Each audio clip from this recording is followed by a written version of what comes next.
ya jangan dibiaskan. Nah, Dokter Tirta bilang bahwa mie instan itu tuh nggak jahat. Kalau misalnya kalian makan mie instan dengan sayur dan telur, maka akan sama dengan kalian itu makan nasi, sayur, dan telur. Karena mie instan itu isinya karbohidrat. Nah, ini harus diluruskan. Teman-teman, kita belajar dulu ada 4 golongan makanan berdasarkan klasifikasi NOVA. Klasifikasi NOVA itu ada 4 jenis golongan makanan. Kita belajar dulu ya. Ini klasifikasi NOVA itu udah mendunia ya. Jadi itu tuh ada golongan 1.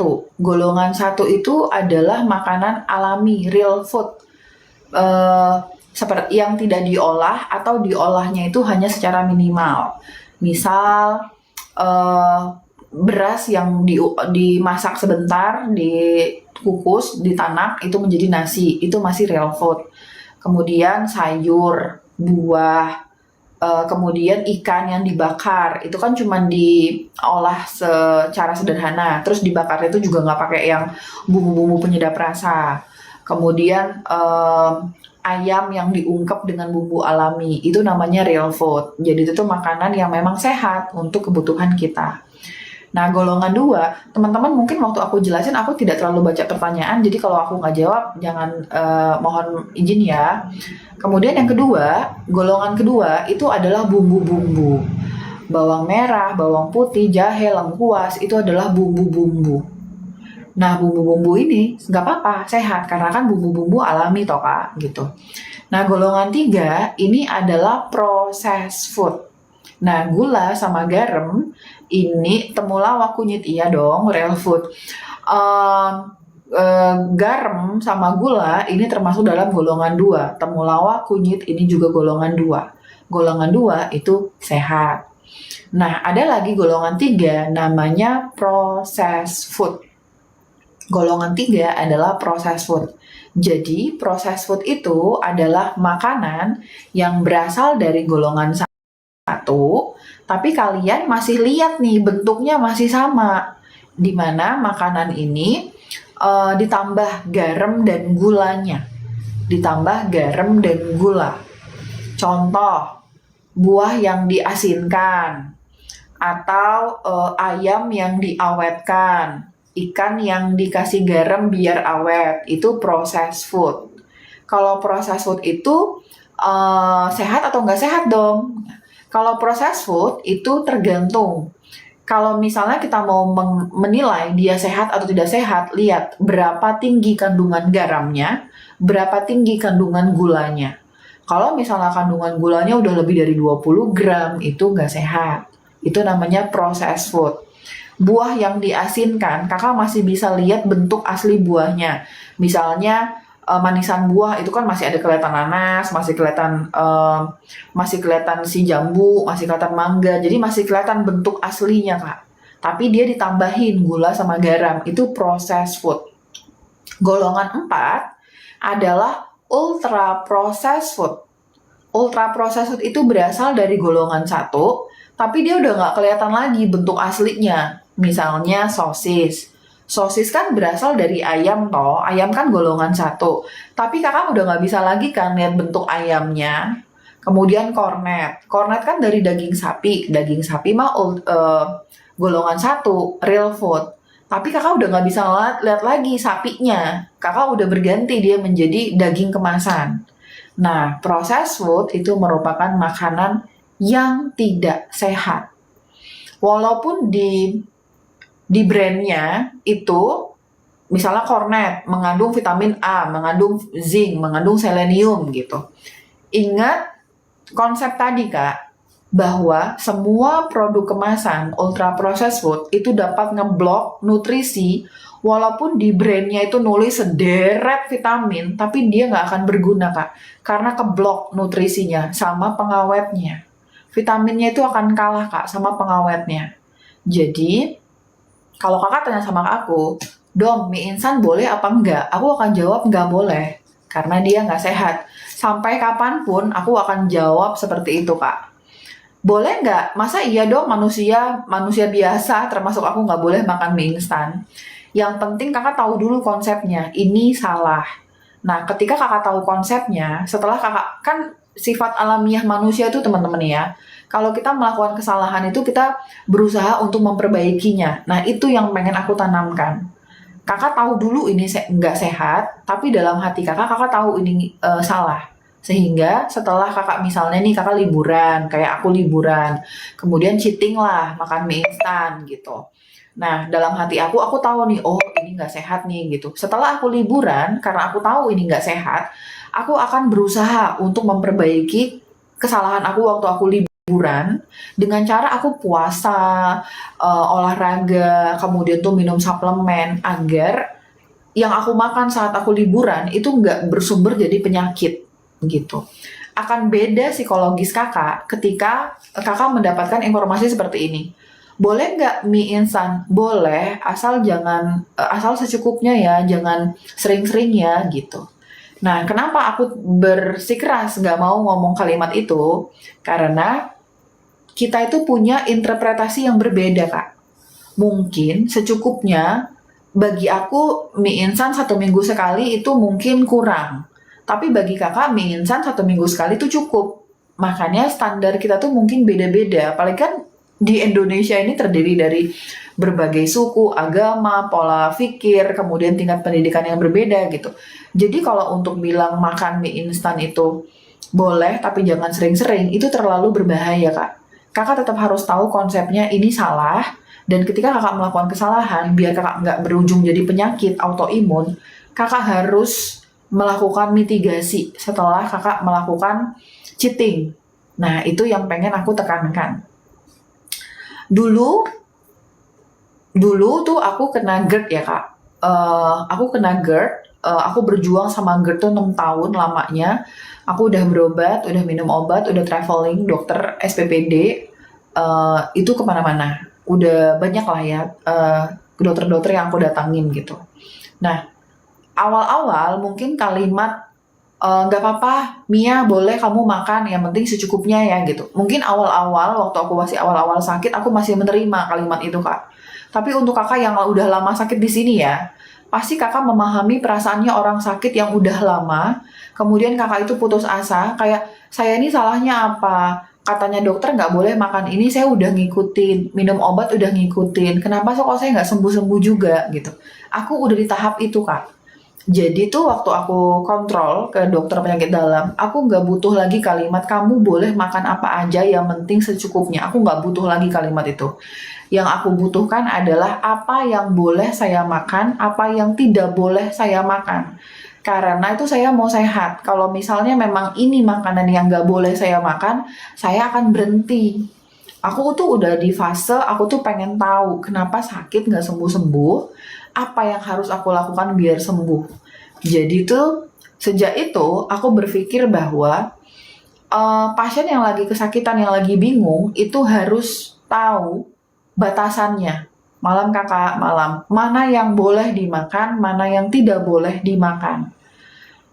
Kalaupun nanti akhirnya kakak melanggar, itu udah pilihan kakak. Tapi sebagai edukator mungkin ya kak, aku akan menyampaikan bahwa mie instan tidak sehat kalau kakak mau makan dengan segala resiko gitu. Jadi aku menolak untuk menyampaikan kalimat boleh makan mie instan, tapi jangan sering-sering gitu. Jadi tuh aku ingin teman-teman tahu batasannya, mana yang boleh, mana yang tidak boleh gitu.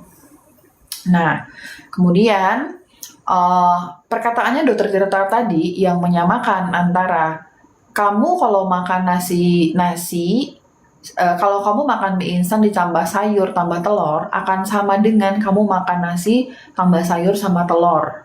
Karena sama mie instan dan nasi itu sama-sama karbohidrat. Itu tidak benar ya teman-teman. Tidak boleh menyamakan nasi sama mie instan. Kenapa? Nasi itu ada di golongan 1 berdasarkan klasifikasi NOVA yang udah mendunia.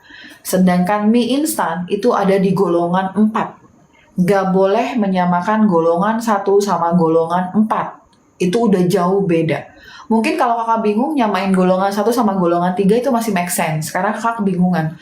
Tapi kalau udah golongan 1 disamain sama golongan 4, itu udah jauh beda, Kak. Itu sama kayak kakak nyamain anggur sama anggur yang alkohol yang terbuat dari anggur. Itu udah beda banget ya, Kak, antara buah anggur sama alkohol yang berasal dari anggur gitu. Nah, kalau misalnya kita menyamakan, khawatirnya masyarakat menjadi bingung. Apalagi teman-teman yang psikologinya tuh udah kayak aku dulu. Apa sih seharusnya yang boleh saya makan, apa yang tidak boleh saya makan. Nah, apalagi di industri makanan yang begitu luar biasa hebatnya ini, banyak sekali produk-produk yang klaimnya menyehatkan, tapi ternyata tidak. Malah buat jebakan Batman. Aku ada beberapa VT ya teman-teman, untuk menunjukkan mana produk yang sebenarnya itu hanya menjebak kalian. Contoh, produk ini katanya teman saya makan mie instan langsung kejang-kejang, sakit apa temennya Kak? Misal ini ya, kalian jauh-jauh dari produk ini ya. Produk yang menuliskan sederet vitamin segala mineral ada pokoknya di dalam produknya itu. Tapi di bagian komposisi atasnya itu ada tulisan karbohidrat 63 gram, gula 20 gram per serving size-nya, Kak. Jauh-jauh dari produk yang seperti itu. Walaupun isi dari si suplemennya itu ada segala vitamin A diborong semua, mineral diborong semua, kolagen diborong semua sama dia. Tapi kalau begitu ada gula dan karbo, udah nggak ada gunanya, Kak. Kakak sia-sia, kakak buang uang, bakar uang kakak di situ. Mending uang aja yang hilang ya, Kak. Kalau kesehatan yang hilang gimana? Karena bagaimanapun juga dia adalah produk ultra processed food, di mana produk ultra processed food adalah produk yang tidak sehat, sehingga silakan untuk dipertimbangkan untuk dihindari. Aku akan sekaligus memberikan tips. Dom, masa hidup kaku-kaku banget dong, kayak kanebo dong, kaku banget dong. Masa iya kita tidak boleh, Dom saya ada D35.000, saya mau beli K2 yang berapa dosisnya dan apakah ada di keranjang. Kakak obet, kalau kakak cuma konsumsi 5.000, nggak apa-apa, nggak pakai K2. Tapi minum magnesium ya. Kalau misalnya kakak 10.000, baru pakai K2 dan magnesium gitu. Tapi saya tetap mau beli K2 dong, oke nggak apa-apa, lebih bagus. Kalau D3 berapapun jumlahnya dikasih dengan K2 itu lebih bagus. Kalau misalnya kakak tetap mau beli K2, kakak carinya yang yaitu MK7 ya, versi MK7. Kalau aku di etalase aku sekarang lagi kosong gitu kakak ya. Vitamin D3 itu sebenarnya kalau di bawah 10.000 itu tidak wajib disertain dengan K2 dan magnesium selama kalian sehat walafiat, nggak ada keluhan sama sekali. Ya benar-benar sehat walafiat, nggak ada keluhan sama sekali. Teman-teman, definisi sehat itu bukan kalau misalnya kalian nggak pernah ngerasa keluh apa-apa. Definisi sehat itu luas ya. Definisi sehat itu sehat secara psikis, sehat juga secara fisik gitu. Jadi kalau misalnya nih, kalian tuh nggak ada keluhan dong, oke, aman gitu, I'm fine. Tapi ternyata kakak punya tekanan mungkin di rumah tangga, yang ngebuatin kakak kepikiran terus stres, atau kakak punya tekanan di kantor yang membuat kakak itu stres, walaupun badan kakak itu sehat, tapi kakak tidak sehat secara psikis. Jadi itu untuk teman-teman, definisi sehat itu nggak cuma terbatas pada fisik saja, tapi psikis. Kalau misalnya nih kakak cuma punya D3 5.000, di mana secara teori D3 di bawah 10.000 itu tidak perlu ditemenin sama magnesium sama K2 sebenarnya. Tapi kalau kakak nilai, kakak harus pinter-pinter kita menilai diri kita ya. Aduh, saya ini kayaknya tuh resiko saya tinggi banget dong. Saya kurang tidur lah, saya banyak yang diurus lah gitu. Ya udah, kakak langsung otomatis kalau minum vitamin D3 disertain dengan K2 dan magnesium gitu ya Kak. Oke, tadi aku mau bahas apa? Sebelum minum D3 aku mau bahas dulu tentang autoimun tadi ya. Gimana nih? Aku mau bahas teori apa jawabin pertanyaannya kira-kira ya?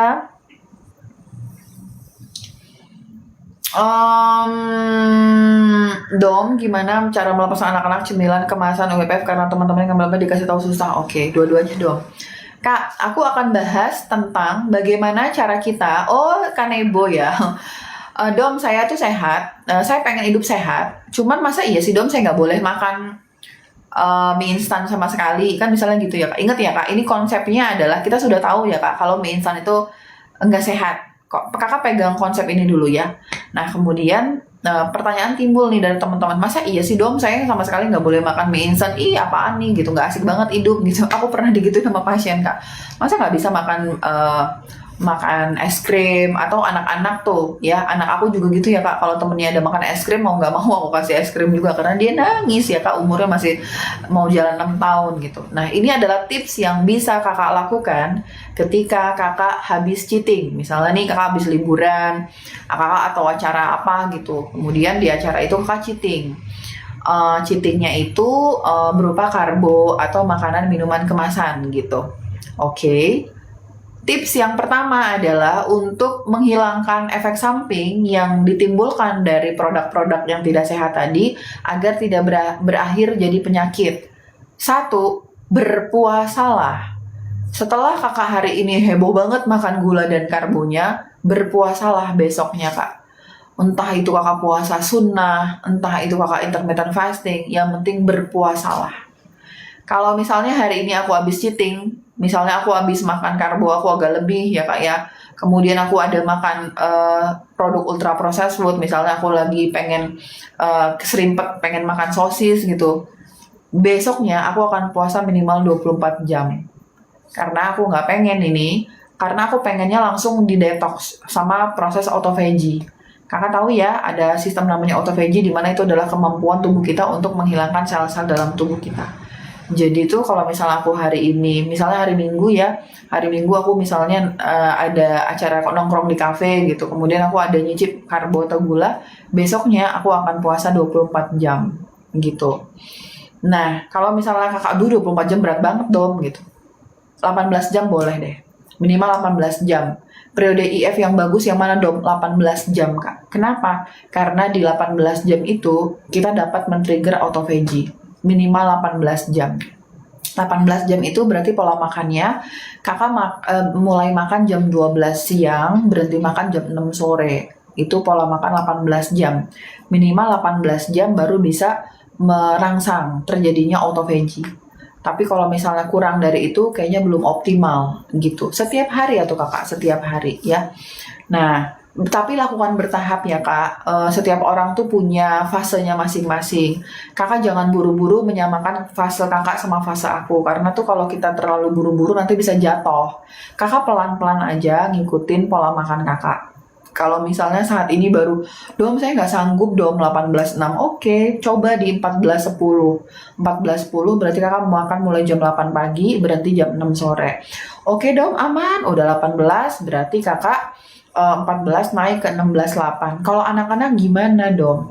Kak, anak-anak itu bisa loh diatur untuk intermittent fasting. Itu mah anak-anak tergantung kitanya. Intermittent fasting yang paling ringan aja kak. Contohnya gimana Dom? Jam 7 pagi, mulai makan jam 7 pagi, berhenti makan jam 7 malam, itu kan 12-12 fase IF-nya kak. Atau kalau misalnya sekolah, mulai makan jam 6 pagi, berhentinya jam 6 sore. Kan kita ya bisa ngatur anak kita ya kak, jadi malam udah deh, gak usah makan lagi ya gitu. Itu IF. Yang paling sederhana tuh pola 12-12. Bagi aku, itu sudah cukup baik gitu. Memang mungkin kalau ada dokter fungsional yang lain, yang orangnya yang strict banget gitu, apa itu 12-12 itu bukan IF gitu. Tapi nggak apa-apa kak, itu juga udah cukup baik gitu, 12-12. Nanti kalau udah bisa 12-12 polanya, mulai makan jam 7 pagi, berhenti jam 7 malam, nanti kakak akan naik tuh kelasnya dari jam 14.10 gitu. Karena banyak banget nih teman-teman ya, 12-12 juga udah sering lapar setelah kena GERD. Wala-wala. Kakak hongain lah. Karena tuh gini ya, kalau misalnya kalian itu makan di pola jam itu, jadi tuh tubuh kita tuh ada insulin namanya. Setiap kita makan, apalagi karbo dan gula, setiap kita makan kak, karbo dan gula, maka otak kakak itu akan nyuruh si pankreas kakak untuk melepaskan insulin. Insulin ini yang bertanggung jawab untuk masukin gula darah itu ke dalam sel. Biar gula darahnya tuh kagak numpuk di dalam darah. Karena kalau gula darah numpuk di darah namanya diabetes ya Kak.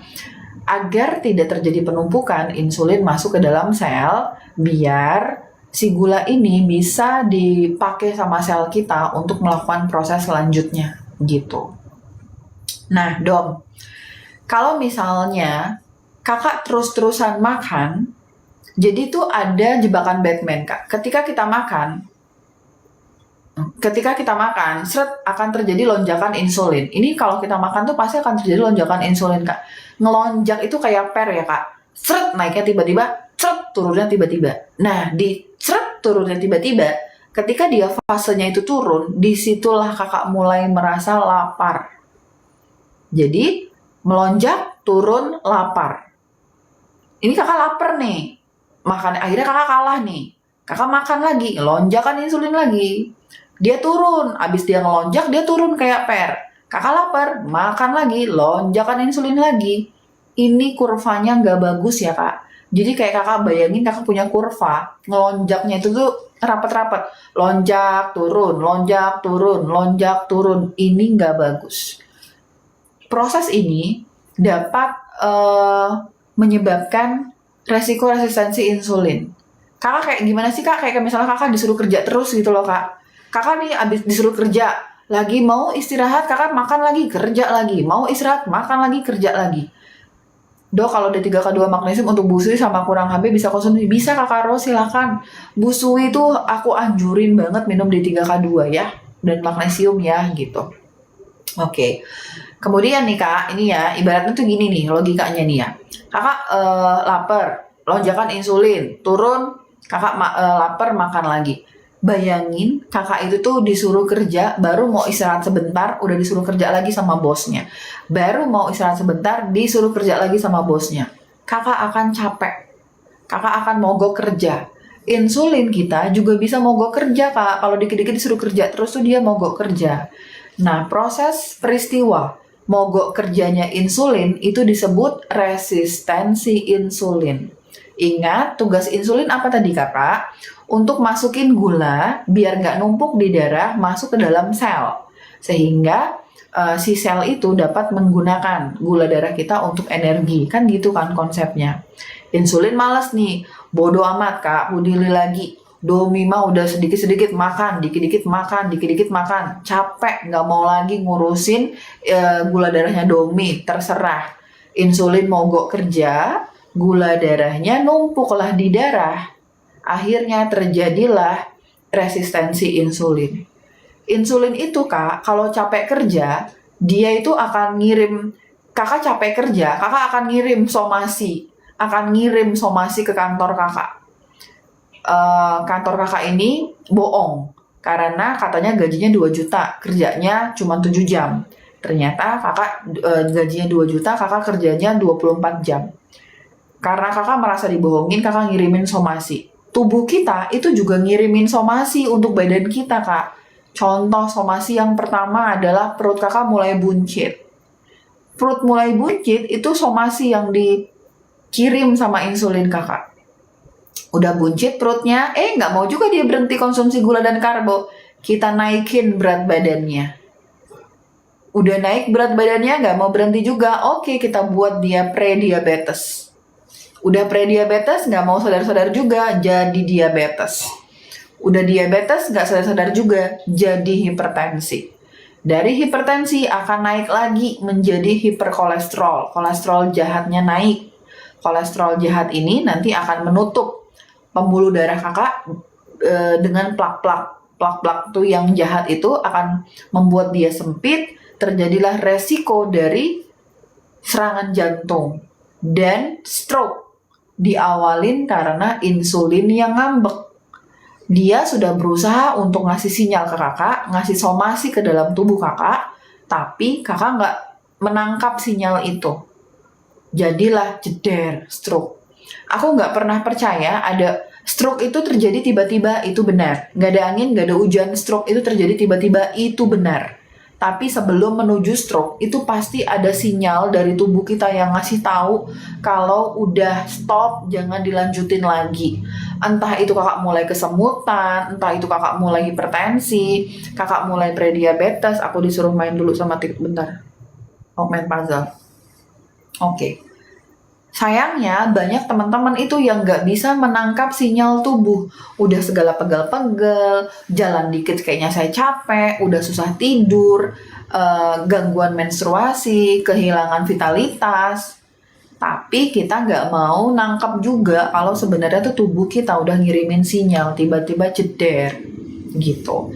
Allah Subhanahu wa Ta'ala itu baik banget ya teman-teman. Nggak akan mungkin stroke itu tiba-tiba dalam sehari jeder kalian kena stroke. Nggak akan mungkin dalam sehari itu diabetes. Nggak akan mungkin dalam sehari kena kanker, itu nggak akan mungkin. Pasti sudah ada sinyal-sinyal yang dikirimkan, tapi kita nggak sadar. Bahkan kita menuju tua aja, Allah itu buat rambut kita beruban. Itu nunjukin kalau kamu tuh sudah tua, ayo banyak ibadah, ayo lagi diperbaiki akhlaknya gitu. Mungkin gitu ya, itu sinyal ya dari Allah ya, ngasih tahu kalau kita itu tuh memang mungkin harus memperbanyak ibadah dengan kita dikasih kulit keriput, kita dikasih uban gitu. Jadi nggak akan mungkin ada orang yang kena kanker satu malam jeder, itu nggak akan mungkin. Namanya kan Allah Maha Pengasih, Maha Penyayang ya teman-teman. Jadi nggak akan mungkin. Tapi kita tidak menangkap sinyal dari tubuh kita. Oke. Kemudian dalam balik lagi aku ngomongnya kemana-mana ya. Balik lagi nah tadi ada pertanyaan Dom. Bagaimana untuk anak-anak? Anak-anak tetap harus dilakukan intermittent fasting ya kak. Dengan pola yang paling sedikit 12 itu nggak apa-apa. Oke, bagaimana tips yang bisa kakak lakukan ketika kakak sehabis cheating? Yang pertama puasa. Puasa ya kak. Aku jujur ya kak, aku nggak punya banyak waktu untuk olahraga, tapi aku kuat banget puasa ya kak. Jadi kadang-kadang tuh olahraga aku lemah karena aku terlalu sibuk, tapi aku sangat kuat puasa. Jadi selain puasa, kakak bisa olahraga. Dengan cara olahraga itu kakak bakar tuh kalori-kalorinya, penumpukan-penumpukannya itu kakak bakar tuh menjadi energi. Untuk olahraga yang tepat untuk kakak itu aku nggak bisa langsung ya udah angkat beban, ya udah kardio, aku nggak bisa. Tapi lihat dulu dari kondisi badan kakak gimana. Kalau misalnya kakak penurunan fungsi ginjal, nggak boleh olahraga otot. Yang angkat beban itu nggak boleh kalau penurunan fungsi ginjal. Kalau misalnya kakak ada HNP, kemudian kakak ada nyeri lutut, ada osteoporosis, tentu aja namanya olahraga itu disesuaikan sama kondisi kakak tuh yang mana gitu. Masya Allah dok, aku udah overweight sama buncit, sekarang lagi diet olahraga. Betul, kakak Hong Ain, itu adalah sinyal tubuh kakak. Jangan dicuekin sinyal tubuhnya, nanti dia marah. Kamu kok nyuekin aku terus ya gitu. Jangan dicuekin, nanti dia marah. Jadi tuh yang pertama adalah, sebentar, ibu udah bertanya tentang menantunya, aku jawab dulu. Dok, anak aku sama menantu aku masih umur 29 tahun, tekanan darahnya tinggi sama asam urat tinggi. Oke, Ibu Sari, nanti aku akan nyambung ke sini mungkin ya Bu ya. Punten ya Bu, aku selesai dulu sebentar. Oke, 30 menit aja jawab dong. Jadi tuh olahraga dan puasa. Puasa dan olahraga itu sangat penting ya teman-teman ya gitu. Untuk olahraga disesuaikan sama kondisi kalian. Kan ada tuh dokter yang ya udah olahraga paling bagus adalah angkat beban. Oh, jangan dulu. Kalau pasien GERD nggak bisa angkat beban. Kalau pasien gangguan pencernaan aku tidak rekomendasi angkat beban. Untuk pasien yang penurunan fungsi ginjal aku nggak rekomendasi angkat beban. Jadi apa jenis olahraganya silakan disesuaikan sama kondisi kakak gitu ya. Kalau misalnya kakak ada masalah HNP atau low back pain, makasih kakak ya. Dom, terima kasih bersama kakak, sama-sama kakak dia. Makasih untuk apresiasinya ya kak. Kalau misalnya kakak ada LBP, low back pain, mungkin berenang paling oke gitu. Jadi disesuaikan sama kondisi kakak apa untuk jenis olahraganya. Oke. Gimana mau puasa dok? Perut sering lapar, perih kalau nggak makan, kelayangan dan pusing itu gimana? Oke. Untuk aku babat habis dulu di puasa ya. Untuk teman-teman yang gastritis, mah dispepsia, itu memang jenis penyakit yang aku sayangin. Boleh dulu kakak nggak puasa. Karena memang pada pasien gastritis itu kalau puasa itu berat ya kak ya. Karena kalian mengalami gangguan dari pengosongan lambung. Tapi tetap kak, goals terapinya adalah kakak mampu untuk puasa. Karena puasa itu adalah metode menurunkan tingkat peradangan. Gastritis itu merupakan peradangan. Sehingga bagus untuk puasa, tapi mungkin saat ini kondisi kakak memang kurang optimal. Awal-awal terapi, kakak silahkan ikutin pola yang nyaman untuk kakak. Mungkin dom saya makannya per 3 jam, oke nggak apa-apa, per 4 jam nggak apa-apa. Tapi goals terapinya adalah kakak bisa untuk menjarangkan. Pasien-pasien aku yang gastritis, aku bolehin dulu untuk 3 bulan, per 4 jam, per 3 bulan, per 3 jam, per 4 jam, oke makan, semaunya lambung. Tapi setelah membaik, harus belajar untuk puasa. Nah, ketika pasien-pasien ini bisa puasa, itu percepatannya itu tuh lebih baik gitu ya kak. Tapi memang bertahap ngikutin lambung kakak gitu ya. Itu untuk gastritis. Nah, tips lagi yang ketiga, setelah kakak itu melakukan cheating, selain olahraga, selain puasa, apa yang dilakukan? Konsumsi suplemen, terutama adalah vitamin D3K2 dan magnesium dan B1. B1. Teman-teman, mungkin kalau vitamin D3K2 dan magnesium udah sering denger ya, gengs. Tapi B1 mungkin jarang kalian dengar. B1 itu merupakan vitamin yang memegang peranan penting dalam koneksi antara usus, pencernaan, dan otak kita. Namanya B1. Ada namanya saraf vagus. Saraf vagus itu adalah salah satu saraf dari, kita tuh ada 12 ya. Nah, saraf vagus itu merupakan salah satu saraf yang bertanggung jawab dalam menjaga kesehatan antara otak dan usus kita. Namanya saraf vagus. Kerjanya ini membutuhkan vitamin B1. Nah, untuk teman-teman yang terlalu banyak makan produk ultra processed food, kemudian makanan-makanan tinggi gula, ada tepung, itu pasti juga akan mengalami gangguan koneksi antara si otak sama usus. Kemungkinan karena B1 levelnya turun. Nah, B1 itu bisa kalian penuhi dari suplemen, ya B1 namanya, atau penuhin dari nutritional yeast. Nutritional yeast. Cari nutritional yeast, cari, nanti beli di e-commerce, silahkan dibeli, aku nggak di-endorse. Silahkan nutritional yeast, itu kakak makannya seperti abon. Jadi tuh ditaburin, ambil 1 sendok, 2 sendok makan, kakak taburin. Jadi kayak abon gitu loh kak makannya, kakak makan. Jadi waktu saat kakak makan, taburin si nutritional yeast. Nutritional yeast itu merupakan sumber B1. Mau males makan nutritional yeast, makan B1. Aku kalau abis cheating, aku konsumsi vitamin D3K2 magnesium kan udah pasti aku konsumsi ya. Aku akan menambahkan B1 setiap aku habis cheating kak. Entah dari vitamin suplemen atau dari nutritional yeast-nya. Nah, kemudian suplemen yang lanjutan yang diperlukan adalah electrolyte. Electrolyte itu merupakan gabungan dari berbagai mineral yang kita butuhkan. Ada isi pot sehari sampai berapa banyak dong? Sampai tergantung, bisa 4 sampai 6 sendok kakak. Nutritional yeast-nya. Cheating itu makan besar, bisa ngemil, bisa makan besar gitu kak. Jadi tuh nutritional yeast itu penting ya kak ya. Vitamin D3, K2, nutritional yeast, dan electrolyte. Electrolyte mungkin mahal ya, karena nggak semua teman-teman mungkin punya budget yang sama. Kalau misalnya kalian ada yang jual di e-commerce tuh electrolyte powder gitu ya. Cari aja deh harganya yang lebih ringan. Yang penting jangan ada gulanya. Jangan ada karbo dan gulanya. Boleh dalam bentuk tablet, kalau di keranjang kuning aku itu ada namanya keto electrolyte.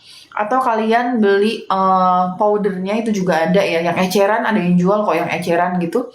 Nutritional yeast, YEAST itu belinya di e-commerce ya kak, terserah kakak e-commerce-nya di mana ya, dicari sendiri ya. Nah electrolyte itu penting, jadi tuh kalau aku habis cheating, aku akan konsumsi vitamin D3K2, magnesium, B1, dan electrolyte. Kenapa dom electrolyte dom?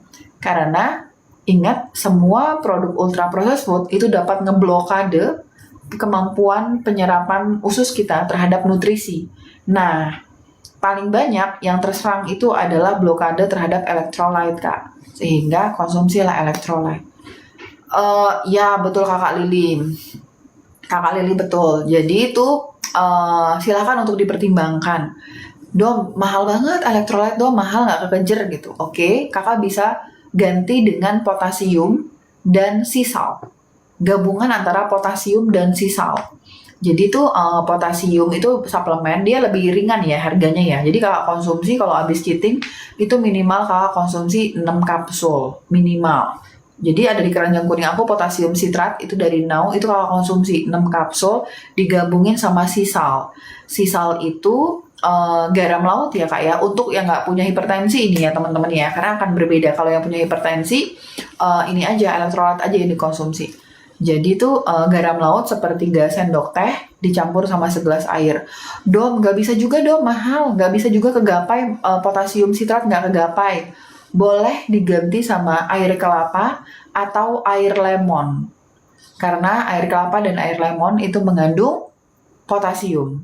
Gitu. Jadi ada apakah rotan atau ada rotan akar pun jadi gitu ya kak. Jadi tuh urutannya elektrolit, dananya kurang, gabungan antara potasium sama sisal, masih kurang, gabungan antara sisal atau Himalaya garam juga boleh, dan si lemon atau air kelapa. Kalau aku prefernya itu lemon gitu kak. Nah, memang akan terjadi efek samping kalau kakak ada gastritis ya. Memang tuh kalau semua kondisi penyakit itu tuh agak repot kalau punya gastritis. Makanya tuh gastritis harus diselesain dulu kak. Baru kita bisa kemana-mana suplemennya gitu.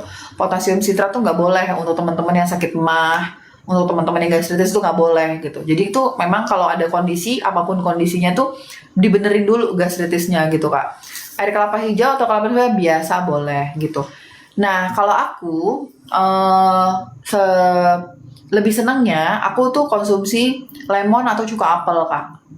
Nah, cuka apel ini ya urutannya ya, vitamin D3K2, magnesium, B1, elektrolit dengan segala modifikasinya tergantung dari budget kalian ya, bebas. Kemudian cuka apel. Cuka apel itu bagus banget dikonsumsi kecuali pada pasien yang gastritis dan gagal ginjal. Nggak boleh. Tapi selain itu boleh. Jadi cuka apel tuh bagus dikonsumsi, mau itu kanker, mau itu hipertensi, mau itu diabetes. Bagus dikonsumsi untuk teman-teman yang kecuali beras. Kapan datang K2 dong? Kakak kayaknya aku masih lama deh datang K2. Kakak cari di e-commerce lain ya. Kalau K2 aku masih lama datangnya. Beras porang oke lah, boleh.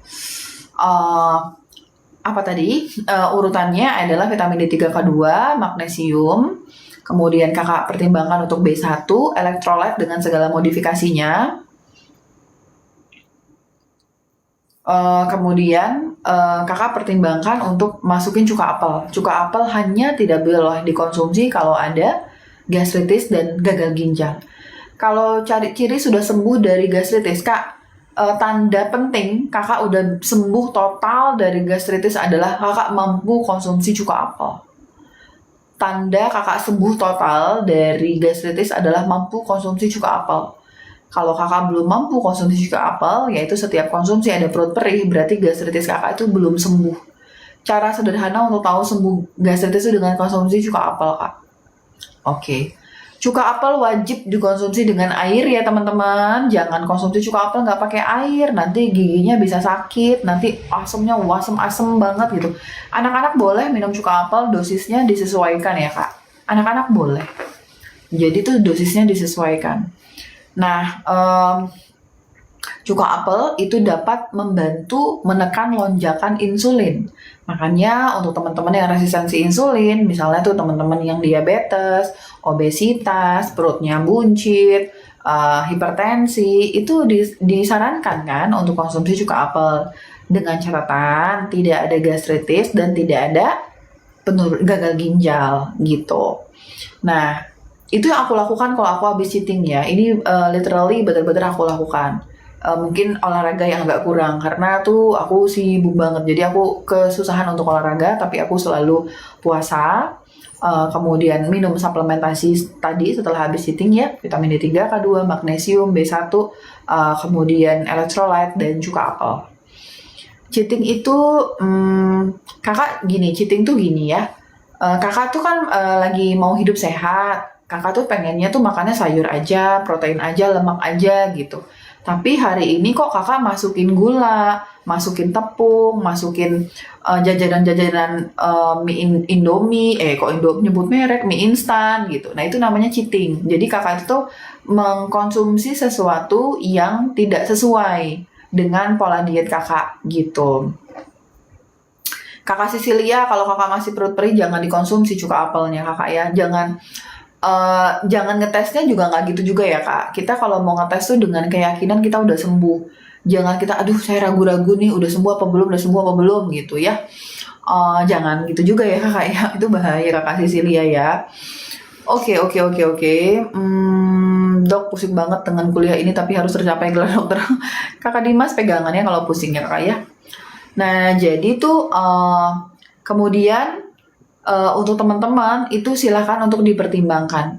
Yang terakhir adalah apa? Probiotik. Setiap kalian cheating, pertimbangkan untuk konsumsi probiotik. Itu adalah yang aku rekomendasikan. Kenapa probiotik dong?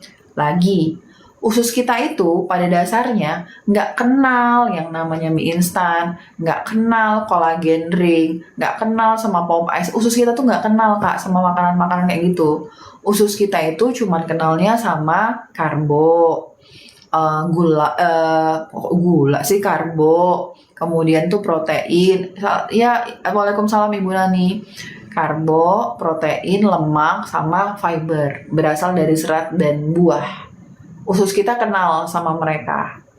Tapi usus kita tuh nggak kenal sama makanan pengawet, minuman pengawet. Itu usus kita nggak kenal.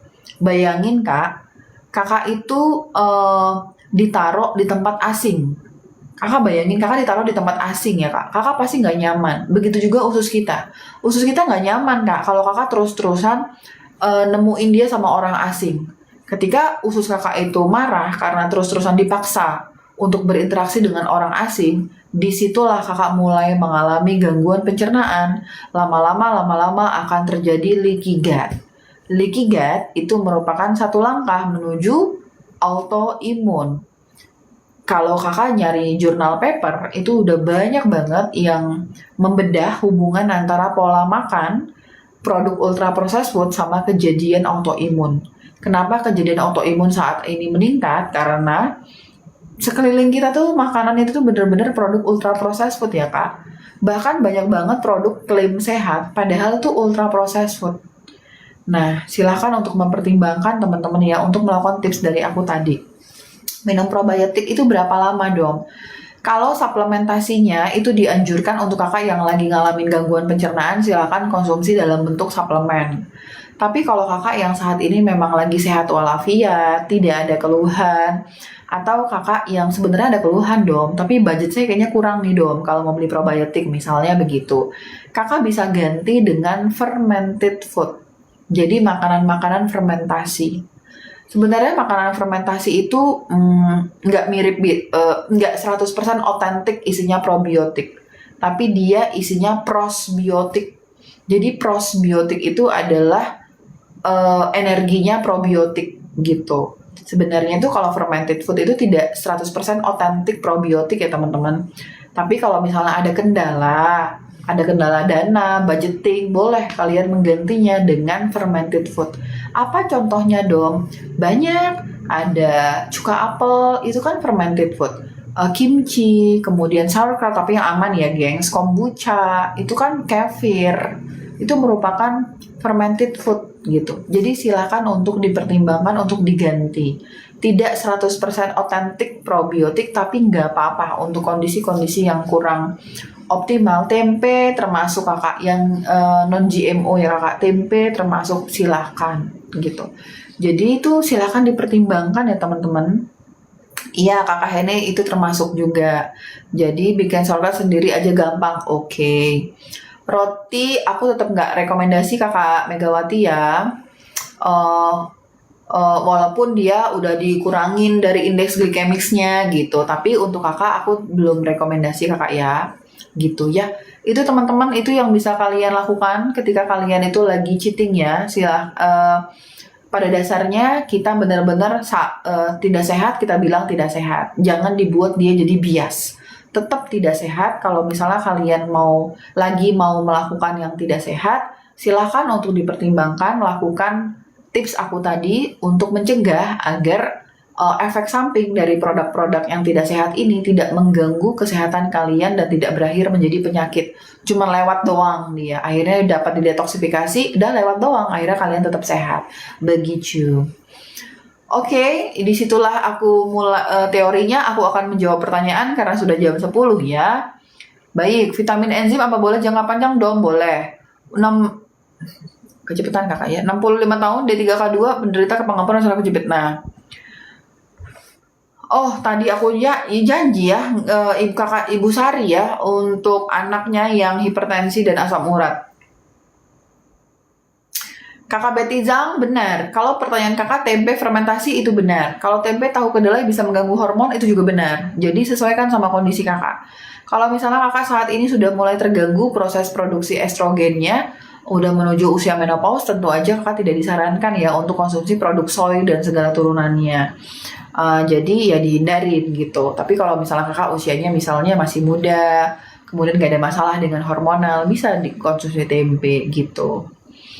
Oke, Domi aku curiga leaky gut sering biduran, sudah minum quercetin gak ngefek, kalau NAG gimana?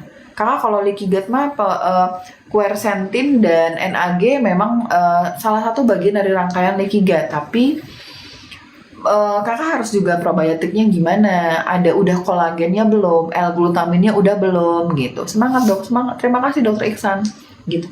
Jadi tuh kalau aku ditanya tentang terapi leaky gut ya, aku tuh nggak bisa jawab secara tepat karena satu pasien itu memiliki karakteristik itu beda-beda. Mungkin kakak A cocok sama terapi ini, tapi kakak B belum cocok. Jadi kalau leaky gut itu nggak bisa aku langsung tembak gitu ya kak, sama kayak GERD mungkin aku bisa tembak, tapi kalau leaky gut itu nggak bisa ya kak, tergantung sama kakak tuh di mana nih sekarang keluhannya, begitu.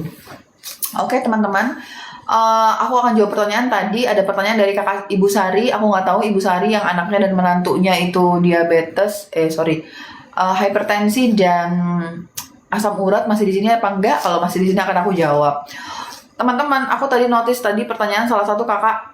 Aku lihat tapi aku simpan dulu ya. Masih dok? Oke, terima kasih Ibu Sari ya. Ibu Sari ini anak dan menantunya usia 29 tahun. Begitu 29 tahun, ini usia yang muda. Jadi Ibu Sari mohon izin aku cerita dulu sebentar ya. Pasien aku umurnya 20 tahun. Ini benar-benar kayak harus difikirkan banget ya untuk orang tua ya, termasuk aku juga ya. Aku juga kadang-kadang kendor ya, kalau anak aku agak nangis sedikit aku mau pusing, kalau dia minta es krim gitu ya agak kendor ya. Jadi begini ya, aku baru dapat pasien usia 20 tahun. Pasien aku ini punya riwayat epilepsi kejang, udah didiagnosis sama dokter saraf dan sudah dilakukan pemeriksaan EEG, memang kejang diagnosisnya. Jadi kejang berulang gitu ya teman-teman, epilepsi. Minum obat rutin. Nah, belakangan diketahui bahwa selain memiliki riwayat kejang, pasiennya itu juga mengalami obesitas, overweight, dan peningkatan HbA1c di level diabetes 6,7. Umur 20 tahun, overweight, kemudian obesitasnya 6,7. Dulu waktu aku lagi sekolah, obesitas tuh identik sama orang tua. Diabetes itu Diabetes itu identik sama orang tua. Dulu waktu aku lagi sekolah ya. Pokoknya diabetes orang tua, hipertensi penyakit orang tua, tapi sekarang enggak. Sekarang tuh bergeser. Kenapa? Balik lagi dari pola makan. Nah, Ibu Sari, pasien aku ini 20 tahun, diabetes 6,7. Kemudian karena tidak tertangani ya, mungkin ya punten ya, mohon izin, diabetesnya menyerang fungsi ginjalnya. Dimana di usia 20 tahun, bukan 20-an ya, tapi memang benar-benar tepat 20 tahun ya. Dimana usia 20 tahun itu normalnya fungsi ginjalnya tuh minimal tuh di 90 EGFR-nya. Jadi kalau kalian nanti ada lab, ada kreatinin sama EGFR, itu tuh untuk mengetahui fungsi ginjal kita. Nah, si pasien ini 20 tahun ini dengan kadar diabetes 6,6, fungsi ginjalnya hanya di 63. Fungsi ginjal kita itu akan alamiah menurun kalau misalnya kita semakin bertambah usia. Jadi semakin bertambah usia, fungsi ginjal kita juga akan menurun gitu. Misalnya nih pasien 60 tahun, iya kayaknya tuh make sense aja kalau misalnya fungsi ginjalnya itu 70, 60 itu memang sering terjadi. Tapi kalau usia 20 tahun, fungsi ginjalnya 60-an itu pasti ada yang nggak beres tuh Kak. Nah, diawalin karena diabetes yang tidak terkoreksi gitu.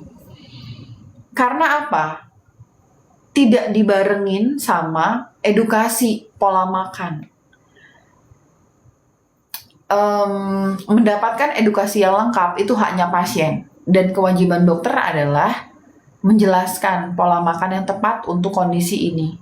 Nah, untuk semua kondisi diabetes, aku tidak membolehkan untuk makan gula dan segala turunannya, tepung dan segala turunannya, karbohidrat dan segala turunannya, minyak sawit, minyak omega 6, minyak sawit, minyak biji matahari, biji bunga matahari, canola oil, corn oil atau jagung, itu aku nggak setuju untuk penyakit diabetes. Nah, qadarullohnya pasien ini diberikan obat, tapi tidak dibekalin dengan pemahaman yang tepat bahwa sebenarnya kalau diabetes ya no debat gitu ya. No debat itu artinya oke Kakak Egi, makasih Kakak ya. Jadi kalau no debat itu artinya ya nggak boleh gitu. Kalau pasien diabetes tuh gimana caranya ya nggak akan pernah boleh makan karbo. Nggak boleh makan nasi dom, iya nggak boleh Kakak. Nggak boleh makan karbo, gula, no tepung, dan segala turunannya. Kita bahas tepung dan segala turunannya. Segala kue basah itu terbuat dari tepung. Mau tepung terigu, tepung beras, tepung sagu, tepung tapioka, tepung maizena. Pokoknya tepung dan segala turunannya itu nggak boleh Kak. Gula dan segala turunannya itu juga nggak boleh. Turunan gula apa dong? Creamer, es krim, cake, biskuit, segala gula dan turunan itu tuh nggak boleh. Singkat cerita adalah pasien tuh, ibu pasien yang datang ke aku tuh ibunya pasien, pasiennya tuh nggak datang. Ibu pasien itu belum memahami bahwa oh ternyata dom nggak boleh. Kak, Menteri Budi beberapa hari yang lalu itu kayak memberikan pidato, beliau itu terkaget karena peningkatan kasus diabetes di negara Republik Indonesia di bawah kepemimpinan Presiden Prabowo yang saat ini melonjak tajam, terutama pada anak-anak. Kalau Kakak viral yang beberapa bulan yang lalu ya, di RSCM peningkatan pasien anak yang cuci darah itu benar-benar meningkat tajam. Kenapa sih Kak?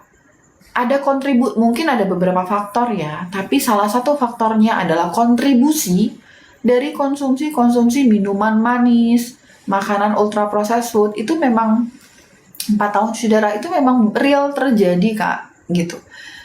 Jangan bener-bener nggak percaya ya Kak. Dulu waktu aku abis koas, kan kalau sebelum dokter tuh kan harus koas tuh. Aku koas tuh di kampung-kampung Kak, di kampung bener-bener kampung gitu ya Kak, yang Indomaret tuh aku harus 2 kilo naik motor baru aku ketemu Indomaret waktu aku lagi koas. Aku ketemu sama anak usia 5 tahun yang gak pernah minum air putih, gak pernah mau. Kalau dikasih air putih tuh anak itu nangis-nangis jejeritan, maunya minumnya teh gelas. Itu ada Kak, real di dunia nyata Kak, bukan di dunia fiksi, nyata. Aku pernah ketemu sama anak yang gak mau konsumsi air putih, maunya teh gelas. Kalau dikasih air putih dia jejeritan. Itu memang nyata ya Kak. Makanya karena konsumsi kita, masyarakat Indonesia ini yang mungkin karena edukasinya kurang menyeluruh ya Kak, sehingga banyak yang lepas nih kasus-kasus. Nah, ginjal, yang utama menyerang ginjal itu adalah gula Kak. Yang utama menyerang ginjal itu adalah gula. Kalau makan sepotong kecil kue itu sudah termasuk cheating dong? Iya Kakak Kojoro. Cheating adalah sesuatu yang dilakukan bukan pada konsep dietnya. Kalau misalnya kakak lagi menjalani konsep karnivora, di mana kan cuma protein hewani doang kan dom. Kakak masukin buah di situ, berarti kakak cheating karena kan konsepnya kakak lagi karnivora. Misalnya nih kakak lagi konsep diet keto. Diet keto itu kan nggak boleh masukin gula kan. Berarti kalau kakak makan gula walaupun sedikit, berarti kakak cheating. Jadi cheating itu adalah melakukan tindakan yang tidak sesuai dengan konsepnya, gitu ya kak. Apapun itu bentuknya, gitu. Tapi kan sayur kan sehat dong. Iya, tapi kan kakak lagi konsep karnivora. Walaupun sayur itu sehat, kalau kakak lagi karnivora, berarti kakak dibilangnya cheating, gitu ya kak ya. Nah, jadi aku balikin lagi. Rutin minum madu nggak, gimana dok? Aku madu nggak ya kak. Madu itu tetap ada fruktosa dan glukosa. Jadi aku dulu aku belum tahu ilmunya, jadi aku konsumsi madu. Tapi sekarang aku nggak konsumsi madu. Kalaupun kakak mau konsumsi madu, punten mohon izin, belinya yang Manuka Honey. Tapi memang itu mahal sekali. Tapi itu memang inflamasinya lebih tinggi daripada si hobi hijau, si fruktosa dan glukosanya gitu. Tapi aku bukan bucin madu ya, aku bucin sama cuka apel. Aku tidak konsumsi madu gitu. Jadi segala produk yang dasarnya madu aku no ya kak. Makanya aku pernah mau di endorse, aku nggak terima karena memang konsep aku tidak di madu gitu. Kalaupun madu silahkan pertimbangkan Manuka Honey, karena kalau madu-madu yang sekarang ya mohon izin ya kak, lebih banyak gulanya ya. Magnesium yang baik dikonsumsi berapa miligram baiknya dong. Kakak Tan, magnesium untuk perempuan itu minimal 320 mg, untuk laki-laki minimal 400 mg. Nah, kakak laki atau perempuan nih, silahkan dikonsumsi. Difikirkan. Cuka apel sama madu gimana dong? Balik lagi ya kak, kalau kakak mau madu yang Manuka, aku oke. Tapi kalau enggak, aku sih enggak ya. Cuka apel aja gitu. Saya juga tidak mau di madu. Nah, gong banget komentar kakak Triana sama kak. Aku selain tidak konsumsi madu, aku juga nggak mau di madu ya kak ya. Berani-berani dia madu aku ya kak. Oke, jadi kak, itu silakan untuk dipertimbangkan. Kita balik lagi ke konsep bahwa tadi kakak Ibu Sari nunggu nih gengs, malah ngomongin madu kan. Ibu Sari menunggu kita. Perempuan dom, oke minimal kakak pakai yang 350 mg dosis dari Solaray. Bisa kakak ya dipertimbangkan. Solaray itu 350 mg 4 kapsul gitu. Magnesiumnya yang glycinate ya kakak. Izin pamit dok, bye-bye kakak. Jadi magnesiumnya yang glycinate Solaray untuk yang GERD ya. Madu waktu katanya. Iya sekarang mah banyak madu asli ya, tapi itu aku tetap ragu-ragu ya kak kalau mau Manuka Honey ya kak. Oke. Jadi balik lagi kita ke Ibu Sari ya. Jadi teman-teman singkat kata adalah pasien aku tadi yang umur 20 tahun itu mengalami diabetes, kemudian ginjalnya penurunan fungsi ginjal hanya di 62, pokoknya nggak lebih dari 65, aku lupa deh, pokoknya 60-an gitu, nggak lebih dari 65 gitu. Kemudian aku hanya minta ke ibunya di akun dokter nggak jual. Kakak besok aku update ya, hari ini memang agak malam ini kayaknya udah kosong deh, tadi banyak yang check out nih, besok aku update lagi ya, masih ada kok. Jadi tuh untuk ibunya, terus aku bilang, Bu, ini anak ibu diabetes, tapi usia 20 tahun, kita coba dulu nggak konsumsi obat medis ya Bu. Kenapa dong? Usia 20 tahun bukan diabetes tipe 1 ya Bu ya ini ya, memang karena sudah dilakukan analisis, memang karena terkait pola makan yang tidak benar. Pola makan tidak benar, kemudian suka begadang, merokok juga gitu. Jadi aku bilang, Bu ini kita perbaiki pola makan dulu. Aku nggak yang menyarankan untuk konsumsi obat medis dulu gitu ya. Ada potasium serbuk lagi kosong kak, probiotik common juga lagi kosong. Jadi tuh oke, ibunya setuju. Aku cuman simple banget kak, terapi aku tuh bener-bener simple yang nggak ngejelimet gitu loh kak. Aku cuma nyaranin jangan makan gula, jangan makan karbo, jangan makan tepung segala turunannya, ganti minyaknya dengan minyak zaitun atau minyak kelapa atau butter. Kemudian stop semua karbo, berarti nggak makan nasi, makan sayur, tapi makan sayurnya yang non hijau karena kan lagi penurunan fungsi ginjal. Kalau kakak lagi penurunan fungsi ginjal, utamakan sayur non hijau karena sayuran hijau itu tinggi potasium, khawatirnya membebankan ginjal kakak. Jadi kalau kakak yang lagi mengalami penurunan fungsi ginjal, diutamakan sayuran non hijau seperti labu siam, wortel, kol putih gitu ya kalau lagi penurunan fungsi ginjal.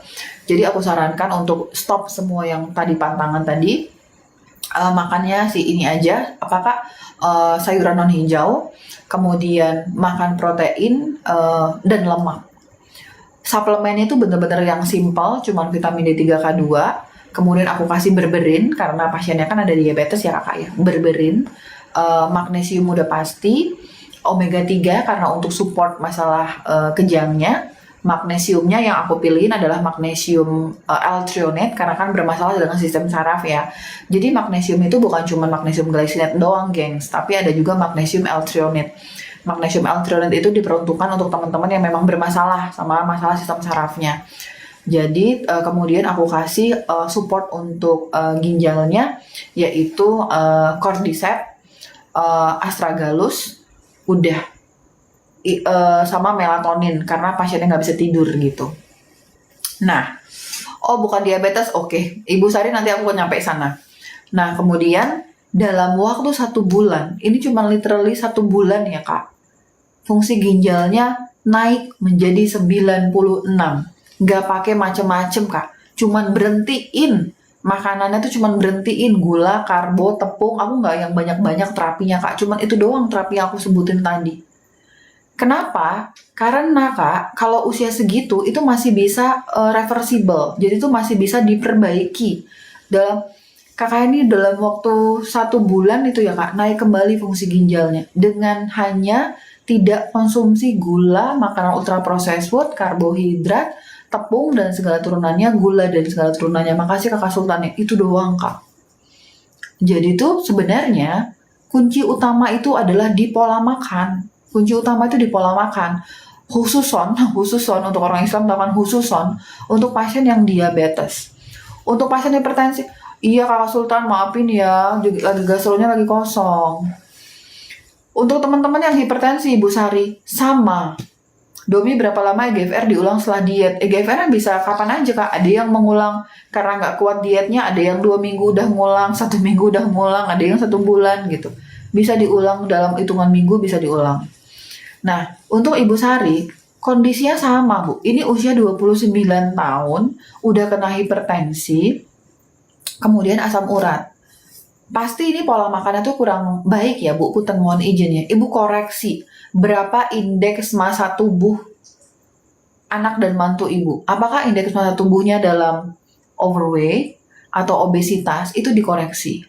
Umur 29 tahun udah hipertensi, apalagi kalau ada faktor resiko dari obesitas dan overweight, aku sangat merekomendasikan Ibu Sari untuk sarankan ke anaknya periksa kadar HbA1c-nya. Dicari tahu. Hipertensi merupakan kondisi, oke, anak aku overweight, oke. Hipertensi merupakan kondisi resistensi insulin. Lah, tadi tanda-tanda resistensi insulin apa tadi? Overweight, obesitas, hipertensi, diabetes, dan penurunan fungsi ginjal. Sehingga, ibu cari semua faktor resikonya itu benar-benar dihilangkan. Sekarang udah ada overweight toh, udah ada hipertensi kan? Kemungkinan, nggak pasti 100% benar ya Bu, tapi kemungkinan, sejak minum suplemen jadi, oke Kakak Ferdi, mantul. Kemungkinan ada resiko dari prediabetes atau diabetes. Ibu Sari mohon untuk cek HbA1c anak dan mantu Ibu, dicek. Bukan gula darah puasa ya Bu, mungkin kalau gula darah puasa dia masih ada normal, tapi HbA1c itu lebih valid. Jadi cek HbA1c. Nah kemudian, lah kenapa umur 29 tahun bisa peningkatan dari asam urat? Asam urat itu berarti satu, ada peradangan dalam tubuh. Peradangan dalam tubuh bisa berasal dari mana dong? Bisa overweight, itu sumber peradangan, overweight. Apa, punten, laki atau perempuan anak mantunya nih ya? Kalau anak mantu pasti laki dan perempuan ya. Apakah yang laki-laki merokok? Iya kakak, perlu puasa. Apakah laki-lakinya merokok? Dicari tahu Bu, semua faktor resikonya. Nah, HbA1c diperiksa. Asam urat itu berarti ada peradangan dalam tubuh atau ada penurunan fungsi ginjal. Jadi, selain ibu periksa asam urat, ibu periksa juga kreatinin sama EGFR-nya. Khawatirnya ada penurunan fungsi ginjal di sini. Seperti pasien aku yang tadi, diabetes usia 20 tahun, dicek fungsi ginjalnya cuma 60, berarti penurunan fungsi ginjal. Apalagi sudah ada overweight, tanda-tanda resistensi insulin. Dalam mengobati pasien itu harus dari akarnya ya Bu, Ibu Sari ya. Jadi Ibu cari dulu HbA1c-nya berapa, kreatinin EGFR-nya berapa. Setelah ibu dapat nih datanya, baru ibu bisa melakukan mitigasinya tuh lebih holistik, jadi lebih sempurna gitu ya. Yang udah puas nih pola makan itu udah pasti banget ya Bu, harus silakan ibu untuk mempertimbangkan tadi nggak makan karbo, gula, segala tepung dan segala turunannya, minyak dan segala turunannya, banyak-banyakin puasa dan olahraga. Untuk suplemennya, penuhin dulu suplemen basic vitamin D3K2 dan magnesium. Vitamin D3K2-nya di 20.000 ya Bu, karena udah punya beberapa resiko ya, ada hipertensi dan asam urat dan overweight. Kemudian magnesium. Magnesiumnya pakai yang kekuatan ekstra di 500 mg 3 kapsul sebelum tidur. Kenapa dong? Hipertensi, obesitas itu udah puas nih kekurangan magnesium. Jadi pertimbangkan magnesiumnya di 3 kapsul sebelum tidur. Pakai magnesium dari Naturbell ini. Nah, kalau ibu belum ada pegangan dari kreatininnya, aku belum berani ngasih potasium. Karena kalau potasium itu harus ngeliat dulu kreatininnya itu berapa. Kalau kreatininnya masih normal, boleh ditambahin potasium sebagai bagian dari terapi hipertensi dan si asam uratnya. Tapi kalau misalnya ada penurunan fungsi ginjal, maka yang harus ibu lakukan adalah naikin dulu fungsi ginjalnya untuk menurunkan asam uratnya gitu. Pola makan itu harus dijaga ya Bu ya. Kemudian suplemennya vitamin D3K2 dan magnesium aku belum ngasih lebih lanjut karena aku belum tahu kreatinin sama EGFR-nya berapa karena beda. Kemudian berberin ya Bu, kalau berberin mah kagak usah nunggu HbA1c, berberin. Berberin itu ibu konsumsi anaknya. Kenapa dong? Pasien yang overweight walaupun tidak ada prediabetes atau diabetes, konsumsi berberin. Berberin itu dapat menekan lonjakan dari insulin. Berberin 1 hari 3 kali 1 sebelum makan. Kalau misalnya tidak ada nyeri ulu hati, kemudian nanti dari hasil pemeriksaan kreatinin sama EGFR-nya ternyata hasilnya normal, ibu silakan mempertimbangkan untuk tambahkan cuka apel. Cuka apel 1 hari 2 kali, semua ada di rekomendasi di keranjang etalase Domi Klinik ada ya Bu, silakan dicari itu tulisan Domi Klinik ya Bu ya. Tapi vitamin D3-nya lagi habis, jadi ibu cuma bisa ketemu malam ini berberin dan magnesium saja. Berberin 1 hari 3 kali 1 sebelum makan. Kemudian ibu bisa menambahkan natokinase atau natosera. Tapi ini bisa untuk pakai natokinase boleh di 1 hari 2 kali 1 sesudah makan. Kalau sistem pengobatannya misalnya nih ya, kalian punya hipertensi, kemudian dikasih obat medis, punya peningkatan gula darah, kemudian dikasih obat gula darah, penurunan fungsi ginjal, kemudian dikasih obat untuk meningkatkan fungsi ginjal,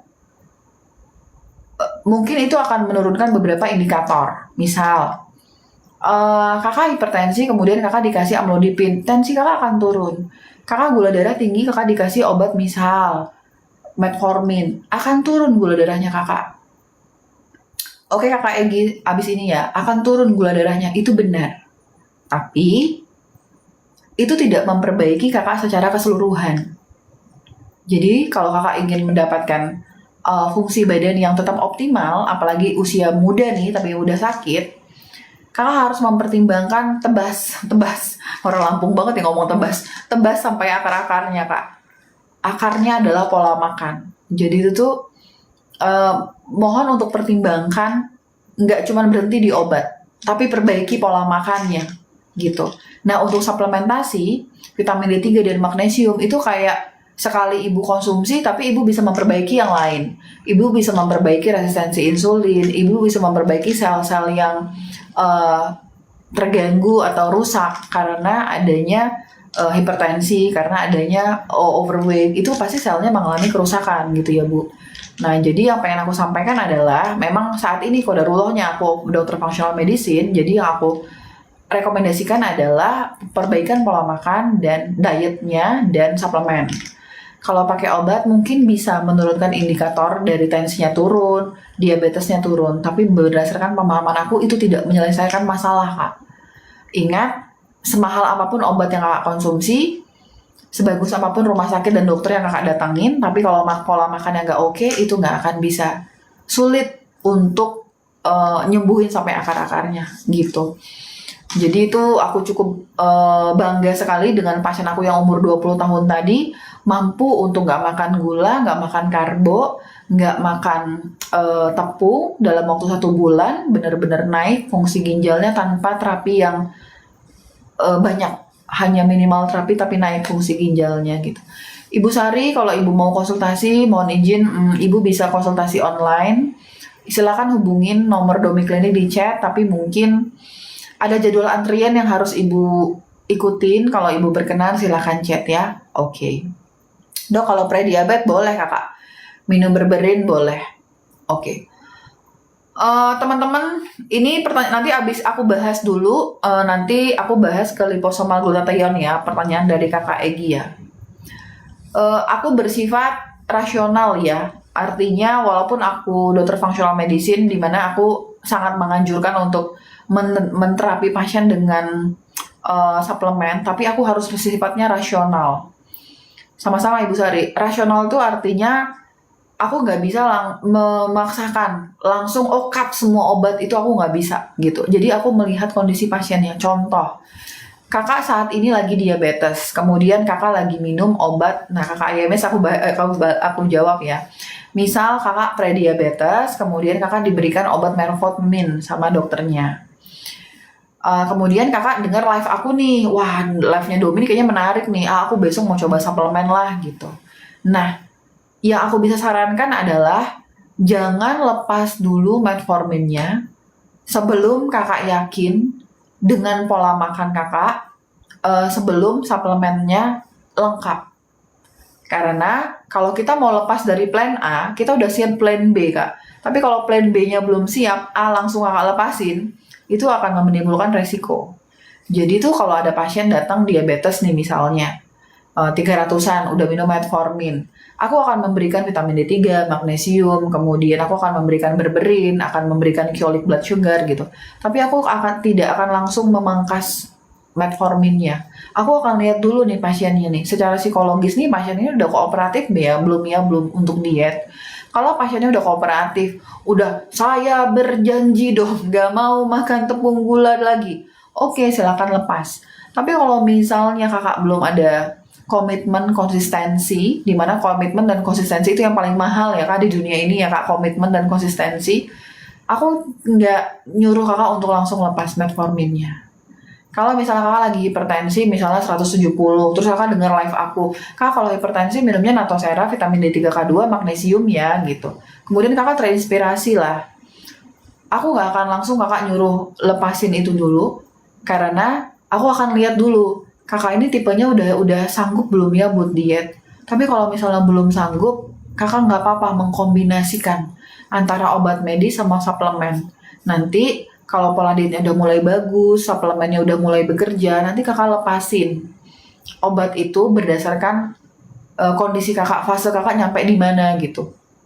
Kalau masih 160 ya silakan dikonsumsi amlodipinnya kak. Kalau misalnya gulanya masih di 200-an, silakan dikonsumsi juga metforminnya gitu. Jadi aku berusaha untuk rasional, nggak terlalu memburu-buru pasien, karena kan setiap pasien ada fasenya ya teman-teman. Jadi kalian boleh untuk mengkombinasikan obat medis sama suplemen, itu boleh. Tapi dengan goalsnya, endingnya adalah harapannya adalah dengan memperbaiki pola hidup, dengan minum suplemen, kalian bisa mengurangi kebutuhan kalian terhadap obat gitu. Itu yang aku tawarkan, bahwa tujuannya memang inginnya suplemen bisa menggantikan totally obat, tapi dengan proses pelan-pelan gitu ya kak. Karena kalau hipertensi yang terus-menerus tidak dikontrol itu juga bahaya buat ginjal kakak. Jadi tetap kita kombinasi. Oke. Bisa dipahami kakak ya? Aku akan bahas dulu glutathione ya teman-teman. Tubuh kita itu memiliki kemampuan untuk produksi antioksidan. Salah satu antioksidan yang kita konsumsi. Gak apa-apa kakak ayam ya, silahkan. Kakak Megawati ngantuk tidur dulu, baik. Tensi membaik karena sudah sebulan ini jam tidur terganggu. Makasih dong. Makasih kakak, mohon maaf aku ganggu tidur kakak Megawati ya. Good night kakak. Jadi tuh kalau misalnya nih ya, kakak di sini belum glutathione dulu ya. Tubuh kita itu memiliki kemampuan untuk produksi glutathione-nya karena glutathione itu memang antioksidan alami itu untuk tubuh kita. Nah, semakin kita bertambah usia, semakin kita kena radikal bebas yang berasal dari macam-macam itu ya Kak, maka kemampuan tubuh kita untuk produksi glutathione itu juga berkurang. Nah, glutathione itu master antioksidan ya Kak. Kita itu beresiko sekali sama terpapar sama berbagai macam zat toksik. Dari makanan, dari asap rokok, dari knalpot, asam knalpot yang kita hirup, itu kita beresiko sekali untuk terjadi berbagai macam toksik yang akhirnya menurunkan level dari antioksidan kita. Nah, ketika antioksidan itu perlu untuk menjaga mitokondria kita agar tetap efektif kerjanya. Kalau kakak merasa tubuh kakak itu banyak sekali faktor-faktor resiko yang dapat merusak produksi dan dapat menurunkan produksi dari glutathione, termasuk usia tua ya, dimana kan tua itu memang produksi glutathione semakin menurun kan. Silahkan mempertimbangkan untuk konsumsi glutathione sebagai antioksidan. Antioksidan itu penting sekali, apalagi dalam pencegahan kanker. Antioksidan itu megang peranan penting dalam pencegahan kanker, ya kak. Silahkan dipertimbangkan, kalau ada budget silahkan untuk dikonsumsi. Dom, kalau terapi apa ini? Terapi busui D3K2-nya 10.000 kakak. Minimal dewasa, walaupun kakak menyusui, tidak menyusui 10.000 D3K2-nya kakak ya. Dom, kalau terapi yang punya leaky gut konsumsi L-glutamin berapa lama? Pasien aku di 3 bulan aku evaluasi, kalau perbaikan aku stop kak. Apakah harus? Enggak seumur hidup, bisa disesuaikan sama kondisi tubuh kakak. Dok, makan telur rebus 10 butir per hari, apakah bisa kolesterol tinggi? Bahaya nggak, Dom? Oke. Menarik, makasih Dom penjelasannya. Sama-sama kakak. Bu dokter, izin bertanya, saya dan istri selalu minum vitamin D3 10.000 K2. Oke, kakak Aramo, silahkan dilanjutkan. Salam buat istrinya, silahkan dilanjutkan. Tapi alangkah lebih baik kalau dibarengin dengan magnesium. Istrinya sedang hamil, nanti setelah hamil menyusui tetap 10.000 ya kebutuhannya. Bahkan ibu hamil dan ibu menyusui itu sebenarnya harus lebih tinggi dari 10.000. Karena kan ada kondisi spesial. 10.000 itu hanya untuk kondisi sehat walafiat kagak ada apa-apa. Tapi kalau ada kondisi spesial, termasuk menyusui dan ibu hamil, itu sebenarnya tuh kebutuhannya tuh lebih tinggi kak. Bisa dimain di 15 atau 20.000. Tapi kalau kakak khawatir, 10.000 aja. Gak apa-apa ya dok, baik. Gak apa-apa kak, baik. Nah, pengencer darah, selama pengencer darah yang kakak konsumsi bukan warfarin, maka sama-sama kakak Aramo ya, kakak boleh konsumsi K2 selama bukan warfarin. Dom, pengencer darah saya Aspilet, Clopidogrel, boleh minum K2. Tapi kalau warfarin, nggak boleh minum K2, gitu ya. Dok, tadi aku ulangan apa ini? Drop tiba-tiba, tangan dingin, kaki tremor, engap, narik nafas berat, lemes, aku GERD. Kakak Intan ini kayaknya kakak agak anxiety ya, karena ada kontribusi dari ulangan. Ulangan tuh ujian toh. Oke, makan telur rebus, eosinofil 5,5, minum D3 berapa IU dan harus minum. Kalau eosinofil kakak tinggi berarti adanya alergi. Berarti kalau alergi kondisi spesial 20.000 kakak minum. 20.000 tambahin zinc. Nah, kakak ini sudah malam ya. Aku akan suplemen daya ingat ginkgo biloba kakak. Vitamin buat lupus. Lupus ini autoimun sehingga harus lengkap. Minimal kalau kakak yang lupus ini minimal ya kak. Vitamin D3K2 30.000. Magnesium. Kakak laki atau perempuan ya, pokoknya minimal 400 mg, boleh pakai Dr. Best. Zinc, selenium, copper, 1 kapsul sesudah makan. Probiotik, 1 kapsul segera setelah makan, 1 kapsul sebelum tidur. Minimal itu yang harus kakak penuhin untuk lupus. Untuk spesifiknya disesuaikan sama kondisi kakak. Pengencer darah Ascardia boleh minum K2, D3, dan magnesium. Yang nggak boleh kalau warfarin. Nah, pertanyaan dari kakak Riki, bolehkah, makasih kakak Summer, bolehkah kita makan telur rebus 10 butir? Apakah kakak di sini bisa memberikan jawaban? Ini pertanyaan terakhir nih ya. Ini kakak udah pada ngantuk belum? Aku mau tanya, boleh nggak kita makan 10 butir telur per hari? Bisa. Kakak Biti, kakak Kiki. Jawabannya cepet ya. Bisul. Oke.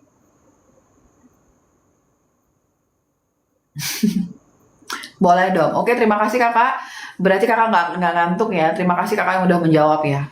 Teman-teman, ada influencer terkenal yang memberikan arahan untuk tidak konsumsi telur dengan konsep antiinflamasinya. Sebenarnya itu benar, karena telur itu protein. Semua protein itu berpotensi menimbulkan alergi. Semua protein itu berpotensi menimbulkan alergi, termasuk dengan telur. Jadi, konsep diet antiinflamasi yang beliau usung itu memang benar-benar menghilangkan semua potensi resiko yang akan dapat menimbulkan peradangan atau inflamasi. Itu benar. Tapi kalau dari sisi aku adalah, selama kakak tidak ada alergi telur, kakak boleh konsumsi telur. Selama kakak tidak ada alergi telur, kakak boleh konsumsi telur. Alergi itu merupakan pintu gerbangnya terjadinya inflamasi atau peradangan. Jadi, konsep antiinflamasi itu menghilangkan semua potensi resiko. Tapi dari sisi pemahaman aku adalah, sayang kalau kakak nggak makan telur. Kuning dan putihnya semuanya, karena kakak khawatir ada inflamasi. Kakak pastikan kakak tidak ada alergi telur. Contoh alergi telur adalah setiap kakak makan, contoh alergi ya, apapun itu, alergi itu setiap kakak makan ada efek samping. Apapun efek sampingnya. Entah itu kakak jadi kembung, entah kakak jadi diare, kram perut, nafas kakak menjadi cepat, asam lambung kakak naik, kakak jadi keringat dingin, kakak jadi begah, dada kakak jadi berat, kakak pusing, kakak gatel-gatel, kakak timbul bisul, itu berarti kakak alergi. Jadi alergi itu nggak cuma bisulan, gengs. Jadi kakak makan tiba-tiba sakit kepala, badan kakak pegel-pegel, itu alergi. Biasanya teman-teman itu menyalahartikannya kalau habis makan telur, pegel dong, wah ini pasti kolesterol saya gitu. Itu memang benar, tapi tidak 100% itu terjadi karena peningkatan kolesterol. Bisa saja itu merupakan reaksi alergi, Kak. Nah, kalau misalnya kakak konsumsi telur, tidak ada reaksi yang aku sebutin tadi, nggak ada efek negatifnya sama sekali, berarti kakak tidak ada alergi, silahkan konsumsi telur. Telur itu merupakan salah satu sumber nutrisi yang baik ya kak, ada biotin, ada zinc, ada selenium, ada K2 di sana, jadi bagus. Nah, isu yang bilang, Dom, kalau misalnya makan telur kan nanti bisa kolesterol loh Dom, kan nanti kan bisa apa itu bahaya lah gitu. Nah, ini kita benerin dulu isunya nih sebelum tidur nih ya. Kita bahas dulu gosip yang nggak bener nih ya kak. Kak, waktu aku jelasin autoimun tadi, aku nggak nyebutin telur kan kak. Yang aku sebutin adalah tepung dan segala turunannya, minyak dan segala turunannya, gula dan segala turunannya, karbohidrat dan segala turunannya. Nah, pernyataan dari kakak Jen ini menarik. Mungkin makan telurnya pakai kecap manis, saus sambal, saus tomat, mayones. Betul. Telur rebus itu nggak salah, Kak. Yang salah adalah cara pengolahannya. Aku nggak lagi bahas ngomong di dadar dapat memisahkan dengan biotin ya, Kak. Itu aku nggak setuju, udah aku jawab di VT ya, Kak. Menurut aku, telur itu boleh di dadar, boleh diceplok dengan panasnya tidak terlalu panas karena dapat merusak proteinnya. Jadi ya panas, tapi sekedarnya aja, bukan yang panas sampai gosong gitu. Dan masaknya itu jangan yang overcook kak. Jadi itu masaknya itu tuh pas, tidak terlalu panas, nggak kelamaan karena bisa merusak proteinnya gitu. Mau diceplok boleh, mau di scramble boleh, mau di dadar boleh, itu boleh. Yang penting suhunya sama durasinya itu tuh pas. Dan cara pengolahannya. Oke, ini aku agak bahas agak lama dikit ya teman-teman ya. Kita tunda dulu tidurnya ya. Teman-teman, yang buat dalam tubuh kita itu normalnya itu ada kolesterol kak. Kita itu lahir ke dunia ini dengan ada kolesterol. Jadi kolesterol itu memang kita butuhkan dalam menjalani kehidupan sehari-hari kita kak. Kakak tahu otak kakak itu terdiri dari kolesterol. DHA kan atau nggak ada iklan kan, otak ada DHA-nya itu kan kalau di breakdown itu kolesterol kak, lemak. Kulit kakak itu ada kolesterol. Hormon kita itu terbuat dari kolesterol. Hormon testosteron kakak, hormon estrogen, segala hormon itu bahan bakunya itu kolesterol. Jadi dalam tubuh kita tuh butuh kolesterol kak. Nah, itulah kenapa kalau kakak baca jurnal, kakak nanti malam kalau gabut ya, nanti malam belum tidur, kakak baca jurnal, efek samping dari obat statin, obat anti kolesterol, itu dapat menurunkan testosteron. Karena obat statin kolesterol tuh memblokade kolesterol, diturunin kolesterolnya sama dia. Jadi kakak nggak ada modal untuk ngebuat hormon kakak. Makanya kalau kakak konsumsi obat anti kolesterol, itu efek sampingnya dapat menurunkan vitalitas karena produksi testosteron kakak terganggu. Dibaca jurnalnya udah banyak yang ngebahas hubungan antara penurunan vitalitas sama konsumsi obat statin. Kenapa dong? Karena nggak ada modal untuk buat hormonnya kak, kolesterolnya diblokade. Nah, jadi udah paham ya, kalau sebenarnya tuh kolesterol tuh kita butuhkan loh. Teman-teman, magnesiumnya glycinate kakak bisa konsumsi yang merek Deal suplemen 1 kapsul ya sebelum tidur. Betul kakak Yur Habibi, betul sekali. Kakak cari tahu deh nanti di jurnalnya, udah banyak jurnal yang bahas itu kakak. Nah, ingat konsepnya adalah kolesterol itu baik, dia itu tuh nggak jahat. Dia bisa berubah jadi jahat karena ada oksidasi. Siapa yang mengoksidasi si kolesterol baik itu? Gula. Jadi, yang mengoksidasi kolesterol sehingga kolesterol baik tadi berubah menjadi jahat adalah gula, karbohidrat, dan makanan ultra processed food, dan omega 6 minyak. Tapi yang utama adalah gula. Gula itu mengoksidasi kak, sehingga mengubah kolesterol kakak yang baik tadi menjadi jahat. Jadi yang kakak lakukan adalah bukan pangkas kolesterolnya. Kalau kakak pangkas kolesterolnya, kakak nggak ada sumber kolesterol. Bahaya kak nggak ada sumber kolesterol. Yang kakak lakukan adalah hilangkan sumber oksidasinya. Bagaimana cara menghilangkan sumber oksidasi dong? Ya tadi, jangan makan gula, karbonya dibatasin seenaknya aja. Maksudnya seenak itu secukupnya, tapi enak gitu ya. Kalau bisa clear banget karbo, kalau bisa. Tapi kalau nggak bisa dibatasin. Jangan konsumsi produk kemasan, minuman kemasan. Itu kak, kita hilangkan oksidasinya, bukan hilangkan kolesterolnya. Kak, benar kak, oksidasi. Nah, kalau misalnya nih, kakak bawa hasil lab ke aku nih, kakak Riki kan tadi bahas LDL-nya tinggi dong, oke.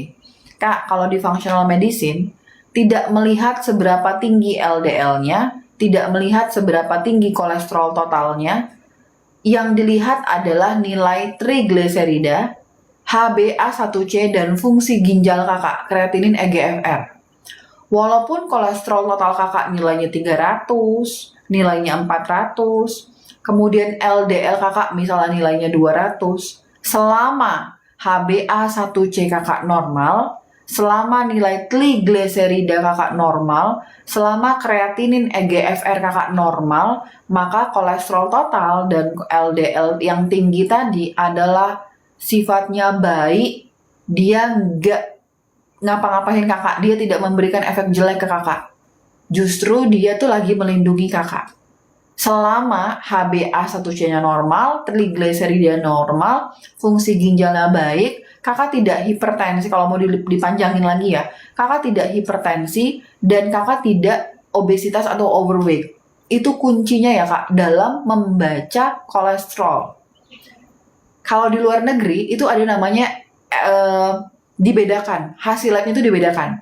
LDL itu ada yang large beyond, ada yang small dense. Nah kalau di lab di Indonesia itu nggak semua lab bisa mengecek small dense-nya kak. Nah caranya ada lihat, ada nggak hal-hal yang bisa mengoksidasi. Dilihat tadi HbA1c, apa tadi, trigliserida, fungsi ginjal, hipertensi atau tidak, obesitas atau tidak. Misal dom, LDL saya 200 dom. Kemudian kolesterol total saya tuh 200. Trigliserida saya masih batas borderline lah dom, masih oke lah gitu. Tapi saya obesitas dom. Aku udah pasti bilang, oh itu mah kolesterol jahat kah? Karena kakak ada obesitas gitu. Misal saya nggak obesitas dom, tapi saya hipertensi dan penurunan fungsi ginjal, tapi saya nggak diabetes, nggak bisa. 5 indikator itu harus bagus semua. Kakak nggak obesitas atau overweight, kakak nggak hipertensi, fungsi ginjal bagus, HbA1c bagus, trigliserida bagus. Nggak melihat berapapun nilai kolesterol total kakak, nggak melihat berapapun nilai LDL kakak. Itu konsep functional medicine ya teman-teman. Jadi kita tidak mengenal obat anti kolesterol, itu kita nggak kenal. Yang kita hilangkan adalah oksidasinya. Kalau yang mengoksidasi kakak ternyata HbA1c kakak tinggi, ya dibenerin HbA1c-nya dengan cara tadi pola makannya atau suplemen berberin gitu. Kalau misalnya yang buat kakak ini jahat kolesterolnya karena hipertensi, ya dibenerin hipertensinya. Kalau misalnya yang buat kakak ini obesitas, turunin berat badannya. Mau olahraga, mau puasa IF, puasa sunnah, puasa Daud, mau nggak makan gula, itu yang dibenerin. Jadi kita nggak mengenal obat anti kolesterol. Aku pernah ketemu sama pasien vegetarian karena beliau terkait dengan agama. Beliau melakukan vegetarian sejak muda, usia 21 tahun terkait dengan agama. Usianya 65 tahun, totally benar-benar vegetarian dan karbohidrat, konsumsi karbo dan gula gitu. Tapi nggak makan protein hewani, total nggak makan protein hewani. Kakak tahu masalah beliau itu apa? Testosteronnya tuh rendah banget kan. Beliau mengalami gangguan pada fungsi vitalitasnya, stres.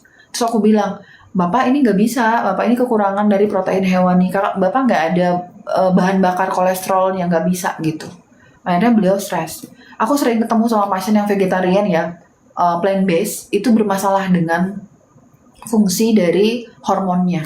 Itu bermasalah gitu. Nah, satu lagi, aku akan tutup dengan cerita ya teman-teman. Aku pernah ketemu pasien juga, ibu-ibu umurnya 69 tahun menuju 70 tahun. Beliau juga melakukan vegetarian berdasarkan agama. Karena terkait dengan agama tidak boleh makan protein hewani.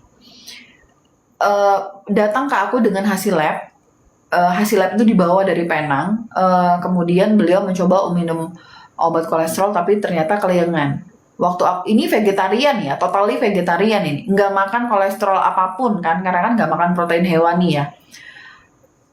Labnya itu trigliseridanya tinggi, trigliseridanya 290, LDL-nya tinggi, kolesterol totalnya tinggi, HbA1c tinggi. Nggak makan protein hewani loh gengs, nggak makan telur, nggak makan daging sapi, cuman makan vegetarian dan karbohidrat aja. Dari konsep ini tuh kalian tuh sebenarnya tuh bisa menangkap adalah sebenarnya yang merusak kita itu bukan protein dan lemak. Karena berdasarkan cerita pasien ini nih real ya gengs, aku kurangin, nggak aku lebih-lebihin ya. Karena berdasarkan dari kasus pasien ini kita bisa ambil cerita bahwa yang bahaya itu adalah karbo. Beliau vegetarian tapi tetap masukin karbo, masukin gula. Kalau jam 9 pagi makannya kue basah, minumnya teh manis, tapi akhirnya makannya sayur-sayuran, nggak makan protein hewani. Jadi yang merusak kita itu adalah gula dan karbo, bukan protein dan lemak. Kalau misalnya yang merusak kita itu adalah protein dan lemak, harusnya pasien aku yang umur 69 tahun ini, di mana dari kecilnya udah vegetarian karena agama, harusnya nggak ada masalah dengan kolesterol jahat, nggak ada masalah dengan HbA1c. Karena yang merusak kita itu adalah gula dan karbohidrat. Oke, ayam sudah berkokok ya. Ini saatnya kita selesai. Jadi kakak Riki intinya adalah kakak nggak usah khawatir untuk kakak makan kolesterol, makan protein dan lemak, yaitu dalam hal ini telur. Kakak nggak usah khawatir dengan kolesterolnya selama kakak tidak memasukkan gula dan karbo di situ. Makasih kakak Dodi ya, ayamnya lapar. Selama kakak nggak masukin gula dan karbo di situ. Kalau misalnya kakak makan telur, lah sama nasi, abis minum teh manis, itu yang buat kakak bahaya. Sama tadi kakak yang bilang, bukan karena telurnya, tapi karena kakak makan telurnya pakai saus, segala minyak masuk, nanti ada lagi pakai mayones, itu yang salah kakak. Jadi selama tidak ada kontribusi dari tepung, gula, karbo, dan produk ultra processed food, kakak boleh makan telur, daging, ikan, monggo. Gitu ya kakak ya, ayam dipotong bumbu kari mantap. Nah itu bumbu karinya itu yang bahaya gitu. Oke kakak, ayam sudah berkokok ya. Mari kita tidur ya kakak. Ini ini Roro Jonggrang nih kak. Kita harus tidur nih kak. Ayam sudah berkokok ya. Magnesium glycine high potensi buat adenomyosis mau CO. Oke silahkan kakak, ada di keranjang kuningnya. Ayamnya sudah berkokok iya. Besok bahas begitu lagi. Oke kakak. Nanti besok kita bahas lagi. Kakak besok mau pakai tema apa silahkan di request ya. Besok aku live lagi di jam 8 atau setengah 9 kakak ya. Mari kita tidur kakak. Mohon maaf untuk pertanyaan yang tidak bisa dijawab. Aku nggak ada maksud untuk Hai, kalsium bahaya nggak? Gimana turuninnya? Oke, sekali lagi aku bahas. Kakak, kalsium score itu di atas 500, memang secara lab itu nggak oke. Tapi balik lagi ya kak, tetap konsep functional medicine itu sama kak. Jadi itu tuh kalau di petinggi functional medicine itu kita juga nggak langsung melihat kalsium score. Kita juga melihat berapa HbA1c kakak, sama konsepnya. HbA1c kakak berapa, LDL kakak tuh kalau bisa dipecah. Jadi yang kakak periksa SLDL, small dense LDL, berapa EGFR kakak, indeks massa tubuh kakak, kakak hipertensi atau tidak, trigliserida kakak berapa. Ini yang dilakukan regulasi ya kak. Kita nggak bisa, tubuh kita itu satu kesatuan. Jadi kalau ada hasil lab nggak bisa langsung diputuskan ini salah atau tidak. Kita lihat dari indikator yang tadi. Gitu. Tetap sama kakak Hilman ya, perlakuannya tetap sama. Kakak lihat dulu indikator yang tadi. Indeks massa tubuh, tekanan darah, fungsi ginjal, trigliserida, kemudian kakak lihat lagi HbA1c. Itu yang harus kakak pegang. Selama ini normal, kemungkinan besar juga ikutan normal. Gitu ya kakak, terima kasih banyak. Mohon maaf ya untuk nggak bisa dijawab satu-satu ya kakak, mohon izin ya. Bukan aku nggak ada maksud untuk mengabaikan kakak, tapi karena keterbatasan waktu kakak ya. Bye bye besok. Oke kakak yes, besok kita ketemu lagi di jam 8 atau setengah 9 ya. Jangan lupa follow. Terus kalau kakak merasa live aku bermanfaat, silahkan bantu di share biar teman-teman juga bisa mendapatkan materi yang sama ya kak. Bye bye kakak, assalamualaikum warahmatullahi wabarakatuh, good night.